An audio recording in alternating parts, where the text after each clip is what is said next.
নমস্কার, আমি অপু। অপুর সংসারে সকলকে জানাই স্বাগত। কেমন আছো সকলে? আজ একটা নতুন একদম ভিন্ন স্বাদের টিফিন রেসিপি নিয়ে তোমাদের কাছে হাজির, যেটা শুধু বাচ্চা নয়, বড়রাও খেতে ভীষণ পছন্দ করবে। তো চলো চটপট শুরু করি।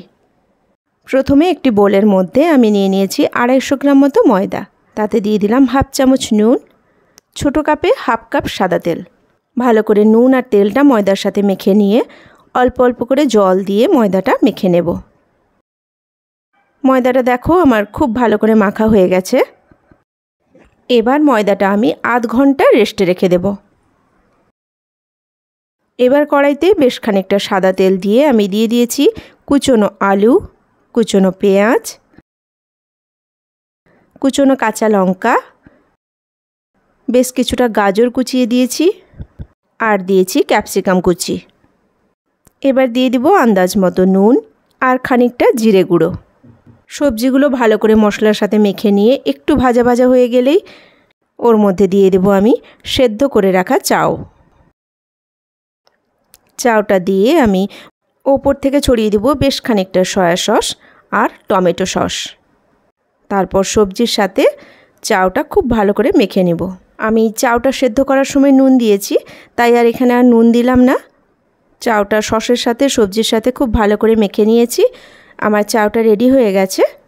ঢাকনা খুলে এবার মেখে রাখা ময়দাটা থেকে একটু বড় সাইজের বেশ কয়েকটা লেচি কেটে নিলাম। এবার লেচিগুলো রুটির আকারে বেলে নেব আর মাঝে দিয়ে দেব বানিয়ে রাখা চাউটা। আমি পুরো রুটিটাতে চাউটা এইভাবে চারিদিকে ছড়িয়ে দেব। তারপর ঠিক এইভাবে ফোল্ড করে নেব রুটিটা।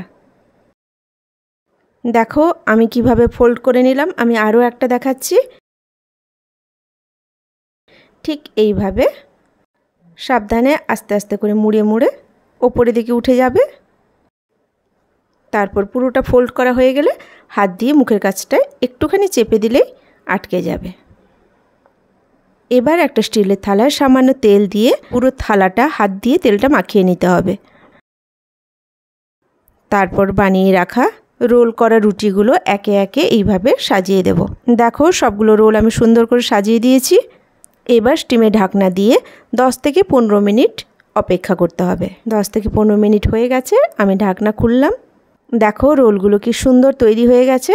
বাচ্চাদের স্কুলের টিফিনে কিংবা সকালের ব্রেকফাস্টে অনায়াসে বানানো যেতে পারে। সসের সাথে গরম গরম দুর্দান্ত লাগছিল।